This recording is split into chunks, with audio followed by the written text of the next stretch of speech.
Welcome to great Kirikalan magic show. Guys, நான் தான் உங்கள் சிவாஸ் மாட்டு வந்திருக்கேன். இன்னைக்கு ஏன்பா வந்திருக்கேன் அப்படின்னு நீங்கள் கேட்டிங்கன்னா வேறு எதுக்கும் இல்லை. இன்னைக்கு நாம் ஒரு மாசான ஒரு ஆங்கரை பற்றி தான் பார்க்க போகிறோம். கொண்டாட்டம் என அரங்கையை அதிர வைக்க நம்மளுக்கு விஜய் டிவி ஆங்கர் அப்படின்னு சொன்னாலே நம்ம மைண்டில் ஃபஸ்ட்டு வரவங்க இவங்கள தான் இருப்பாங்க. of the dazzling dynamite Divyadharshini. ஆமாங்க, டிடி. அவங்களுடைய ஹிஸ்ட்ரி பற்றியும் அவங்க வாழ்க்கையில் எவ்வளோ ஸ்ட்ரகிளை தாண்டி marriage can break, relationships can break. அவங்க வாழ்க்கையில் முன்னேறினாங்க. ப்ளஸ் அவங்க வாழ்க்கையிலேருந்து நம்ம வாழ்க்கைக்கு என்னெல்லாம் எடுத்து போகலாம் அப்படின்றது தான் இந்த வீடியோட செம்மையாக பார்க்க போகிறோம். இந்த வீடியோ பார்த்தீங்கன்னா இன்ஃபர்மேஷனாகவும் இருக்கும், மோட்டிவேஷனாகவும் இருக்கும், ப்ளஸ் காமெடியாகவும் இருக்கும். உங்களுக்கு எது பிடிச்சிருக்கோ அதை நீங்கள் எடுத்துக்கோங்க. வீடியோ செம்ம என்டர்டைன்மெண்ட்டாக இருக்கும். வாங்க வீடியோக்குள்ள போகலாம். மாமா ஏன் மாமா கண் கலங்குற? இல்ல மாப்ள, இந்த கிரேட் கிரிகாலனுடைய மேஜிக்கை பார்க்கிறதுக்கு எவ்வளவு கூட்டம் பார்த்தியா. இவங்களை பற்றி சிம்பிளாக சொல்லணும்னா இவங்க க்யூட்டாக இருப்பாங்க. இவங்களுக்கு பார்த்தீங்கன்னா ஒரு 38 வயசு ஆகுதுன்னு நினைக்கிறேன். பட் ரஜினியை பார்த்து நிறைய பேர் சொல்லுவாங்க பார்த்தீங்களா, வயசானாலும் உங்களுடைய ஸ்டைலும் அழகாக உங்களை விட்டு போகவே இல்லை அப்படின்னு சொல்லுவாங்கல்ல. சேம் திங் கைஸ், இவங்களும் அதே மாதிரி தான். வயசானாலும் இவங்களுடைய க்யூட்னஸும் இவங்களுடைய ஸ்டைலு அழகும் இவங்களை விட்டு போகவே இல்லைன்னு தான் சொல்லலாம். அவ்வளோ க்யூட்டாக இருப்பாங்க.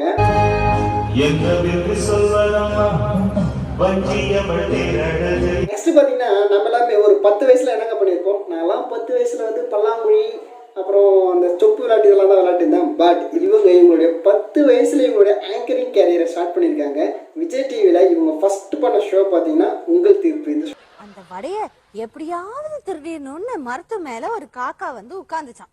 நெக்ஸ்ட் பார்த்தீங்கன்னா இவங்க அதுக்கடுத்து நிறைய சீரியல்லாம் நடிச்சிருக்காங்க. எக்ஸாம்பிளாக சொல்லலாம், நம்மளுக்கு ரொம்ப பிடிச்ச சன் டிவி சீரியல் கோலங்கள்.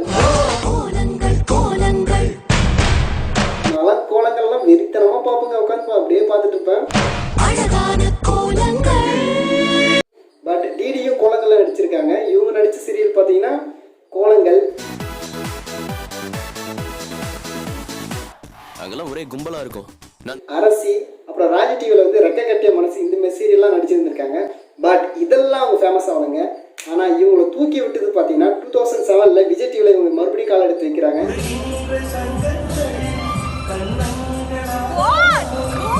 அப்புறம் தாங்க அவங்க வாழ்க்கையில் ஒரு ஒளிமயம் ஆரம்பிச்சுன்னு சொல்லலாம். ஆமாங்க, விஜய் டிவியில் நம்மளுக்கு coffee with DD. Quick choice சொல்லுங்க. காக்கா காக்கா और சில்லுன்னு ஒரு காதல். காக்கா காக்கா. அப்புறம் அன்புடன் டிடி, அப்புறம் ஜோடி நம்பர் 1. இது ஒரு நிறைய ஷோவில் வந்து இவங்க வந்து ஆங்கரிங் பண்ணி ரொம்ப சூப்பராக பண்ணி கொடுப்பாங்க. இவங்க எப்படி ஃபேமஸ் ஆனாங்கன்னா அந்த காஃபி வித் டிடியில் நிறைய சினிமா ஆக்டர்லாம் இவங்க என்ட்ரி பண்ணுவாங்க.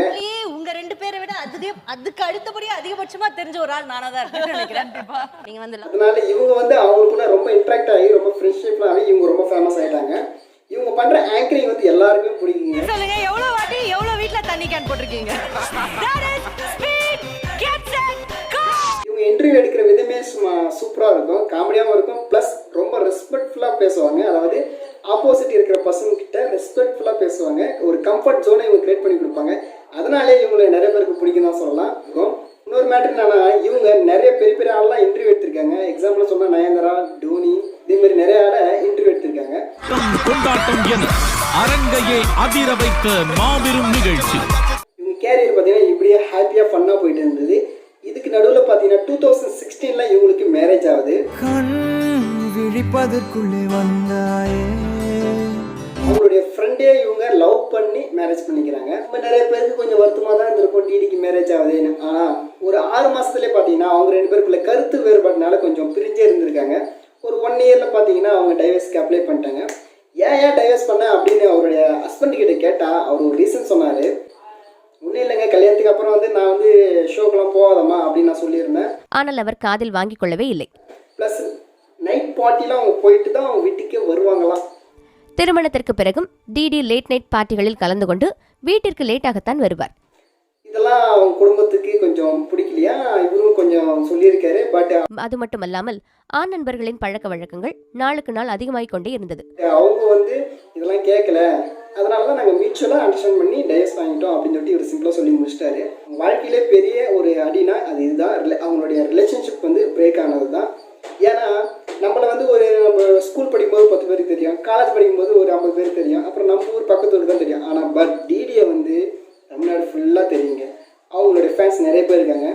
இந்த மாதிரி அவங்க ஹஸ்பண்ட் வந்து இவங்களை பற்றி தப்பாக சொன்னதுனால அவங்க வந்து கொஞ்சம் ரொம்ப ஃபீல் பண்ணிட்டாங்கன்னு சொல்லலாம். ஆக்சுவலாக பார்த்தீங்கன்னா ஒரு பசங்க ஃபீல் ஆகிட்டாங்கன்னு வச்சிங்களா அவங்க அம்மாவை பற்றி நினைப்பாங்க. ஆனால் பொண்ணுங்களாம் ஃபீல் ஆகிடுச்சிங்கன்னா அவங்களோட அப்பா பற்றி தான் நினைப்பாங்க. சேம் திங்க அதே மாதிரி தான் இவங்க இந்த சோகத்திலலாம் தனிமையில் இருக்கும்போது பார்த்தீங்கன்னா அப்பாவை நினச்சி தான் ஃபீல் பண்ணிட்டு இருந்திருக்காங்க.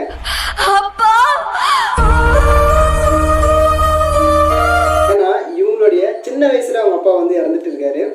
இவங்க அவங்க அப்பாவுக்கு ஒரு நல்ல ட்ரெஸ் எடுத்து கொடுக்க முடியலையே அப்படின்னு சொல்லிட்டு ஃபீல் பண்ணி ஒரு லெட்டர் எழுதி அதை ஒரு இன்ஸ்டாகிராம்லாம் போட்டிருந்தாங்க. இவங்க இந்த நைட் பார்ட்டி போடுறது, இந்த குடிச்சிட்டு வீடியோ போடுறது, அப்புறம் அந்த துயரத்தை மறக்கிறதுக்காக நிறைய ட்ரை பண்ணியிருந்திருக்காங்க.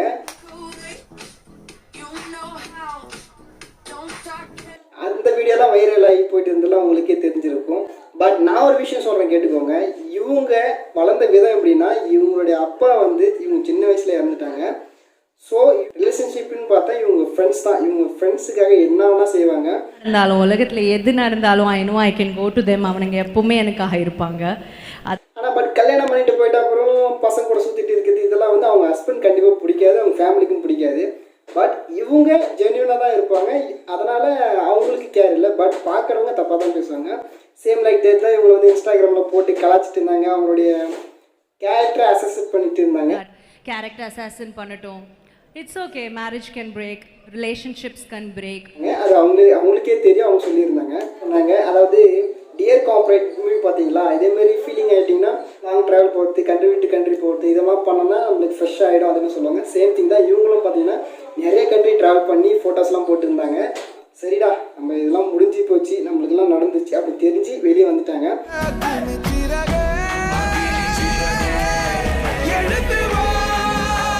இந்த ஃபீலிங்லேருந்து இவங்க வெளியே வராங்க. வெளியே வந்தோன்னு பார்த்தீங்கன்னா ஒரு சில வருஷத்துலேயே பார்த்தீங்கன்னா இவங்க ஆங்கரிங்கில் 20 வருஷத்துக்கு கடந்திருக்காங்க. Celebrating 20 years of the dazzling dynamite Divya Darshini. 20 years நல்லா திங்க் பண்ணி பாருங்க. 20 வருஷம் ஆங்கரிங் கேரியரில் ஒரு பெண்மணி அச்சீவ் பண்ணியிருக்காங்க.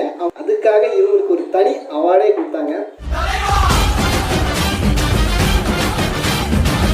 இதை வாங்கிட்டு அவங்க சொன்ன டயலாக் தான் எனக்கு ரொம்ப பிடிச்சிருந்துச்சி. அந்த டயலாக் வந்து கேரி அவுட் பண்ணுற பார்த்துக்கோங்க.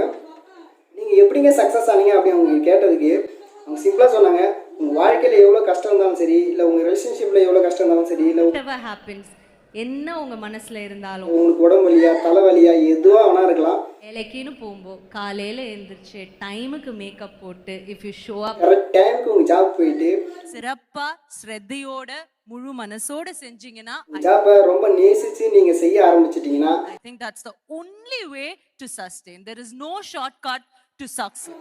நெக்ஸ்ட் அவங்க இன்னொரு மேட்டர் சொல்லியிருந்தாங்க. நம்ம எல்லாருமே நிறைய ஃபீல் பண்ணிட்டு இருப்போம். நம்ம ஒரு கம்பெனியில் ஒர்க் பண்ணியிருந்தோம்னு வச்சிங்களேன், நம்ம ரொம்ப ஹார்ட் ஒர்க் பண்ணிட்டு இருக்கோம், நம்ம வந்து குட் டேலண்டாக இருக்கும் நம்ம நினைப்போம். பட் நம்மளுக்கு வந்து பொசிஷனோ இல்லை ஹை சேலரியோ கொடுத்துருக்க மாட்டாங்க. இன்னொருத்தவங்க வந்து ஜாலாக கொடுத்துட்டு இருப்பான், இல்லை வேறு எதனா பண்ணிட்டு இருப்பான். அவனுக்கு பார்த்தீங்கன்னா பொசிஷனோ ஹை சேலரியும் கொடுத்துட்டு இருப்பாங்க, நம்ம ஃபீல் பண்ணிட்டு இருப்போம். பட் நம்ம குவாலிட்டி ஆஃப் ஒர்க்கை யாராலையும் திருட முடியாது அப்படின்னு தெளிவாக சொல்லியிருப்பாங்க. அந்த டைலாக் எனக்கு ரொம்ப பிடிக்கும். I think உங்க குவாலிட்டி ஆஃப் ஒர்க் யாரும் உங்ககிட்ட இருந்து எடுக்க முடியாது. and you'll always be successful if you can. நம்மளுடைய குவாலிட்டி ஆஃப் ஒர்க்கை யாராலையும் எடுக்கவும் முடியாது, அது திருடவும் முடியாது. ஏன்னா நம்மளுடைய இமேஜை வேணால் மற்றவங்க கிட்ட மாற்றி கிரியேட் பண்ணிக்கலாம் அப்படின்னு சூப்பராக சொல்லியிருப்பாங்க. இது என்ன பிரமாதம், இது விட பெசலைட் ஒன்று இருக்கு கூவிடா. இந்த ஹனிபீலாம் நீங்கள் பார்த்துருக்கீங்களா? தேன் கூட்டிலேருந்து தேனை வேணால் திருடிடலாம், ஆனால் அந்த தேனுக்கிட்ட இருந்து அந்த தேன் எடுக்கும் திறமையை மட்டும் யாராலுமே அழிக்கவும் முடியாது, திருடவும் முடியாது. இந்த சேம் டயலாக் தான் இவங்க மாற்றி சொல்லியிருக்காங்க. எனக்கு ரொம்ப பிடிச்சிருந்துச்சு அவங்க கிட்ட. It's okay. Marriage can break, relationships can break, but whatever happens, என்ன உங்க மனசுல இருந்தாலும். டிடி பார்த்தீங்கன்னா இந்த மாதிரி சுச்சுவேஷனில் ரொம்ப கஷ்டப்படும் போது பார்த்தீங்கன்னா பசங்களாக இருந்தாங்கன்னா அவங்களுடைய அம்மாவை நினச்சிப்பாங்க, பொண்ணாக இருந்தாங்கன்னா அவங்களோட அப்பாவை தான் நினச்சிப்பாங்க. சரிங்களா? அவங்களுடைய அப்பா பார்த்தீங்கன்னா இவங்களுடைய அப்பெல்லாம் பார்த்தீங்கன்னா அவர் வந்து ஒரு 2 குட் ஷர்ட் தான் வச்சுருந்தாராம். இவங்க அதை பார்க்கும்போது ரொம்ப ஃபீலிங்காக இருக்குமா, அப்பா 2 பூ சட்டை தான் வச்சுருக்காரு, நம்ம அவருக்கு சட்டை வாங்கி கொடுக்கணும் அப்படின்னு ரொம்ப நினச்சிருந்துருக்காங்க. பட் அதுக்குள்ளே அவர் இறந்துட்டு இருக்காரு. இப்போ அவங்க ஃபீல் பண்ணி ஒரு இன்ஸ்டாகிராமில் ஒரு லெட்டர் எழுதி போட்டிருந்தாங்க. என்னுடைய அப்பாவுக்கு இப்போ நான் உலகத்தில் எங்கே இருந்தாலும் இவ்வளோ காஸ்ட்லியான ட்ரெஸ்ஸை வேணால் நான் வாங்கி கொடுப்பேன், பட் எங்கள் அப்பா இப்போ என் கூட இல்லை, தெய்வங்கள் எல்லாம் தோற்றே போகும் அப்படின்னு ரொம்ப ஃபீல் பண்ணி எழுதியிருப்பாங்க. தந்தை அன்பின் முன்னே சேம் லைக் தட் தாங்க. நீங்கள் உங்கள் கூட இருக்கிற வச்சுருங்க. அதாவது நான் வந்து பணம் சேர்த்துட்டாப்போ தான் பார்த்துப்பேன், இல்லை நான் வந்து ரொம்ப செட்டில் ஆகிட்டாப்போ தான் நான் ஃபேமிலி கூடலாம் ரொம்ப அடாப்டாக இருப்பேன் அப்படிலாம் நினைக்காதீங்க. இப்போ என்ன தேவையோ அதை பூர்த்தி செஞ்சுட்டு உங்கள் ஃபேமிலி கூட ஹாப்பியாக இருந்தீங்கன்னா உங்கள் ஃபேமிலியோட ரிலேஷன்ஷிப்பும் பில்ட் பண்ணி ஹாப்பியாக போயிட்டு இருக்கலாம். அது சொல்லலாம் தான் நான் இதை சொன்னேன். இவங்ககிட்ட இருந்து லைஃப்பில் நாம் என்ன கற்றுக்க முடியுமோ அதை மட்டும் நம்ம எடுத்துக்கிட்டோம்னா நம்ம லைஃப்பில் ரொம்ப ஹாப்பியாக இருக்கலாம். I like you. தேங்க்யூ. அவ்வளவுதாங்க, அவ்வளவுதான் மேட்ரு. புடிச்சிருந்தா எடுத்துக்கங்க, இல்லைன்னா விட்டுருங்க. லைக் பண்ணுங்க, ஷேர் பண்ணுங்க, சப்ஸ்கிரைப் பண்ணுங்க.